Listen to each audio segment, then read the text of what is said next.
Hello students, आज हम संस्कृत व्याकरण में संधि पढ़ने वाले हैं। तो सबसे पहले हम जानते हैं संधि होती क्या है। तो संधि क्या होती है, संधि हम किसे कहते हैं, पहले ये जानना जरूरी है। ठीक है, तो देखो संधि क्या होती है। जब दो वर्ण आपस में मिलते हैं, उस मिलने पर उनमें जो बदलाव आता है, जो परिवर्तन आता है, वो कहलाती है संधि।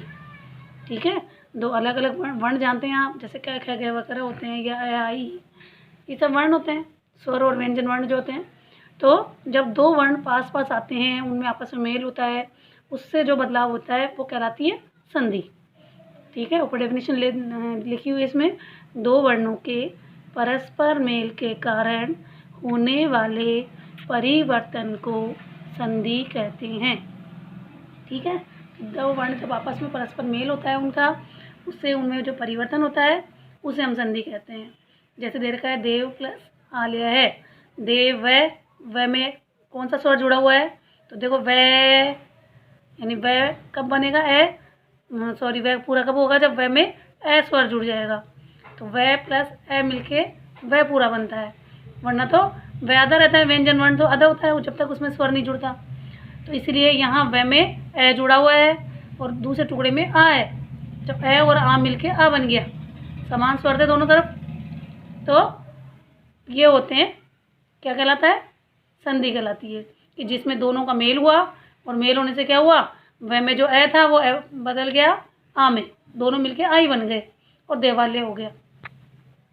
अब हम देखते हैं कि संधि के भेद, संधि होती कितने प्रकार की है। तो संधि के 3 भेद होते हैं, स्वर संधि, व्यंजन संधि और विसर्ग संधि। 3 प्रकार की संधि होती है। अब हम देखते हैं पहले स्वर संधि। स्वर संधि क्या होती है। स्वर संधि होती है जब दो स्वर वर्ण, या ये बोलते हैं स्वर का स्वर के साथ मेल होता है, उसमें जो परिवर्तन होता है वो स्वर संधि कहलाती है। ठीक है, जब स्वर के बाद में स्वर आए, उन दोनों का परस्पर मेल हो, उनमें जो बदलाव होता है उसे स्वर संधि कहते हैं। या ये भी बोल सकते हैं दो स्वरों के परस्पर मेल से उत्पन्न होने वाले परिवर्तन को स्वर संधि कहते हैं। देखिए यहाँ दे रखा है, दो स्वर वर्णों के मिलने पर जो परिवर्तन होता है उसे स्वर संधि कहते हैं। अब आपके जो सिलेबस है उसमें स्वर संधि के सिर्फ 2 ही भेद बता रखे हैं, मतलब 2 ही भेदों का वर्णन किया गया है, 2 ही भेद समझाए गए हैं इसमें। पहला इसमें दे रखा है दीर्घ संधि। ठीक है, दीर्घ संधि यानी इसमें क्या होता है, मात्राएं दीर्घ हो जाती हैं, यानी बड़ी हो जाती हैं। जैसे देखो इसमें जो डेफिनेशन दे रखी है वो है, जब पहले शब्द का अंतिम वर्ण ह्रस्व या दीर्घ स्वर हो और अंतिम शब्द का प्रथम वर्ण समान स्वर यानी ह्रस्व या दीर्घ हो, तो दोनों के स्थान पर दीर्घ आ, ई, ऊ या री हो जाता है। कैसे होता है देखिए, इसका एग्जांपल दे रखे हैं। जैसे हिम प्लस आलय है, ही में ए जुड़ा हुआ है और दूसरा टुकड़ा आ से शुरू है, दोनों मिलकर आ बन जाएगा, दीर्घ बन गया ना। तो हिम प्लस आलय है, क्या बना, हिमालय है। ऐसे दे रखा है तत्र प्लस अपी, क्या बन गया, त्र में ए जुड़ा हुआ था और ए आगे भी दे रखा है अपी का, ए और ए मिलके आ बन गया, तत्रापि। विद्या प्लस अर्थी, क्या बना, विद्यार्थी। विद्या प्लस आलय है, विद्यालय है। ये जो बिंदु दिखी हुई लिखी लग रही है, इसको है पढ़ते हैं, तो ये हो जाएगा विद्यालय है, विसर्ग कहलाते हैं ये। फिर जैसे नीचे एग्जाम्पल दे रखे हैं, ई या बड़ा ई के बाद में वापस ई या बड़ा ई हो, तो दोनों मिलकर दीर्घ ई यानी बड़ी ई बन जाएगी। जैसे दे रखी है मुनि प्लस इंद्र है, मुनि में नी जो दे रखा है इसमें ह्रस्व यानी छोटा ई है, और इंद्र का जो ई दे रखा है वो भी ह्रस्व है यानी छोटा है, दोनों मिलकर बड़ी ई बन गई यानी दीर्घ ई बन गई। तो मुनि प्लस इंद्र है, क्या बन गया, मुनिंद्र है। परि प्लस इक्षा, परि में री छोटा था यानी ह्रस्व स्वर था ये, और इक्षा में ई बड़ा है, लेकिन दोनों मिलकर बड़ी ही बन जाएगी ये। तो परि प्लस इक्षा क्या बना, परीक्षा। कपि प्लस ईश है, कपिश है। और मही प्लस इंद्र है, क्या बन गया, महेंद्र है। फिर आगे है ऊ या बड़ा ऊ के बाद में वापस ऊ या बड़ा ऊ आए, तो दोनों मिलकर बड़ा ऊ हो जाता है यानी दीर्घ ऊ हो जाता है। जैसे दे रखा है सु प्लस उक्ति ही, सु में ऊ छोटा था यानी ह्रस्व स्वर है, और उक्ति में ऊ छोटा है, दोनों मिलकर दीर्घ हो जाएंगे, तो सु में ऊ बड़ा हो गया, और जो यहाँ उक्ति का ऊ लिखा होता है वो गायब हो जाएगा, तो ये बन जाएगा सुक्ति। लघु प्लस उत्सव है। लघु में देखो घ में छोटे ऊ की मात्रा यहाँ दे रखी है, उसके बाद में भी समान स्वर आ रहा है, ऊ आ रहा है, यानी ऊ के बाद में वापस ऊ आए तो दोनों मिलकर बड़ा ऊ बन जाएगा। तो ये छोटा ऊ था और यहाँ ऊ था, ये दोनों हट जाएंगे और यहाँ बड़ा ऊ जुड़ जाएगा, तो ये बन जाएगा लघुत्सव है। फिर नेक्स्ट है लघु प्लस ऊर्मी ही। अब देखो लघु में ऊ बड़ा था यहाँ पर, ऊर्मी में ऊ बड़ा दे रखा है, हालांकि लघु में ऊ छोटा आएगा, दोनों मिलकर बड़ा ऊ बन जाएगा यहाँ लघु ऊर्मी। ठीक है। फिर दे रखा है मात्र प्लस ऋणम, यहाँ रे दे रखा है, यहाँ भी रे दे रखा है, दोनों मिलकर बड़ा रे जो बना वो दिख रहा है डबल, इस ढंग से मात्र ऋणम बन जाएगा ये। फिर है भात्र प्लस ऋणम भातृणम, इस ढंग से ये दीर्घ संधि होती है। दीर्घ संधि की पहचान क्या होगी कि इसमें दोनों तरफ समान स्वर होते हैं और दोनों मिलकर दीर्घ हो जाते हैं। अब देखिए इसके अभ्यास कार्य दे रखे हैं। इसमें दे रखा है संधि अथवा संधि विच्छेदम चित्वा लिखत, यानी संधि या संधि छेद विच्छेद चुनकर लिखना है। जैसे अगर संधि युक्त शब्द दे रखा है तो संधि विच्छेद करना है उसका, और संधि विच्छेद दे रखा है तो उसको संधि युक्त यानी मिला के लिखना है। जैसे दे रखा है पहला इसमें देवानंद है, देवानंद है। अब इसका संधि विच्छेद क्या होगा, तो बताया था दोनों तरफ समान स्वर होते हैं, ए या आ के बाद में वापस ए या आ आना चाहिए। तो इसमें क्या ऑप्शन आएगा, देव प्लस आनंद है। जैसे हिमालय था हिम प्लस आलय है, तो वैसे देवानंद का क्या हो जाएगा, देव प्लस आनंद है। अब यहाँ दे रखा है शिव प्लस आलय है, व में ए है और यहाँ आ है, दोनों मिलकर आ बन जाएगा, तो क्या होगा, शिवालय है। क्या ऑप्शन आ जाएगा। फिर दे रखा है थर्ड विद्याभ्यास है, विद्याभ्यास है का संधि विच्छेद क्या होगा, विद्या प्लस अभ्यास है, ख वाला ऑप्शन आएगा इसमें भी। फिर है तथा प्लस अपि, इन दोनों को मिला के लिखना है, आ और ए मिलके आ बन जाएगा, तो तथा ये ऐड जाएगा पी जुड़ जाएगा, तथापि, ख ऑप्शन आएगा इसमें भी।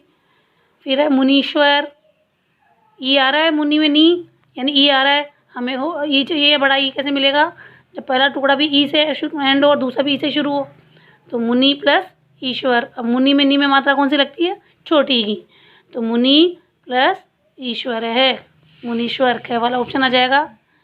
फिर है लक्ष्मी प्लस इंद्र है, लक्ष्मींद्र है, ई हट जाएगा, में बड़ी की मात्रा हो जाएगी, क वाला ऑप्शन आएगा, लक्ष्मींद्र है।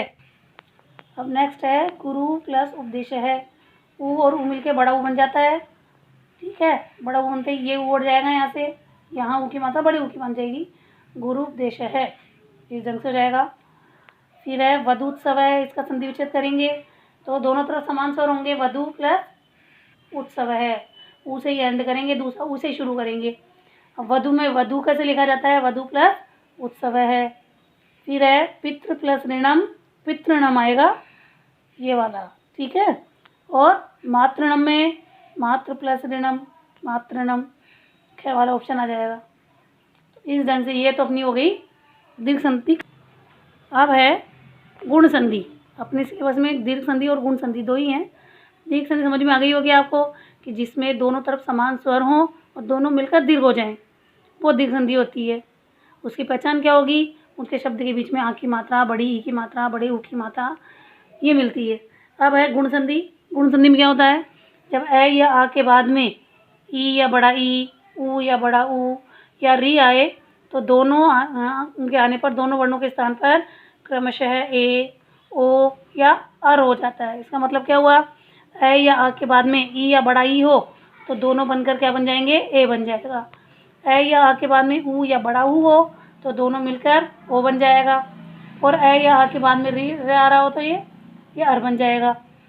ठीक है, देखिए इसे अब जैसे एग्जांपल दे रखा है, ए या आ के बाद में ई या बड़ा ई आ रहा है तो दोनों मिलकर ए बन जाएगा। जैसे नर प्लस इंद्र है, नर रे में ए जुड़ा हुआ था स्वर और यहाँ ई है, ये दोनों हट जाएंगे और इनके स्थान पर क्या हो जाएगा, ए, तो रे में ए की मात्रा जुड़ जाएगी तो बन जाएगा नरेंद्र है। फिर जैसे आ रहा है रमा प्लस इंद्र है, आ की मात्रा थी, उसके बाद में ई था, आ और ई दोनों हट जाएंगे, इसकी जगह क्या हो जाएगा, ए बन जाएगा, तो ये बन गया रमेंद्र है।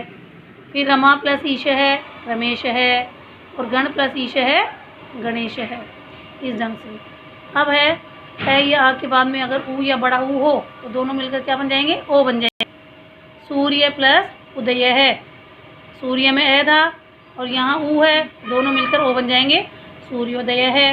फिर है यथा प्लस उचितम, यथोचितम, वही आ और ऊ मिल के ओ बन गया। गीता प्लस उपदेश है, गीतोपदेश है। और गंगा प्लस ऊर्मी, गंगोर्मी, यानी आ और ऊ मिल के ओ बन गया, सब जगह बन रहा है।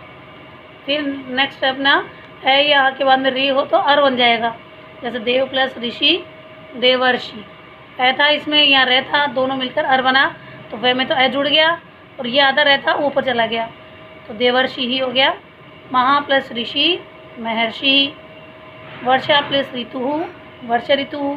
आ की मात्रा थी, यहाँ रे था, आ की मात्रा हट गई, अर बना, अर इसमें जुड़ गया और रह ऊपर आ गया, वर्षतु हो गया। बसंत प्लस ऋतु, बसंत ऋतु। अब देखिए इसके अभ्यास कार्य है, इसमें गुण संधि के एग्जाम्पल है। इसमें वही करना है जो संधि युक्त हैं उन्हें संधि विच्छेद करना है, जो संधि विच्छेद शब्द हैं उनको संधि युक्त करना है। जैसे इसमें आ गया महेश, महेश में बताया था ए कब मिलता है, जब ए या आ के बाद में ई ई आए, तो इसलिए महेश का संधि विच्छेद क्या होगा, महा प्लस ईश है, आ और ई मिल के ए बन गया, ग वाला ऑप्शन आ जाएगा इसमें। फिर है यथा प्लस इच्छम, आ रहा है यहाँ पर, तो यहाँ ई है, आ और ई मिल के ए बन गया, यथेच्छम हो जाएगा, ये वाला क्या ऑप्शन होगा इसमें। थर्ड है चंद्रोदय, ओ की मात्रा चाहिए, ए या आ के बाद में ऊ या बड़ा ऊ आता है तो दोनों मिलकर ओ बनते हैं, इसलिए इसमें क्या होगा, चंद्र प्लस उदय है, चंद्रोदय हो गया। हित प्लस उपदेश है, ए और ऊ मिलके क्या बन जाएगा, ओ बन जाएगा, हितोपदेश है।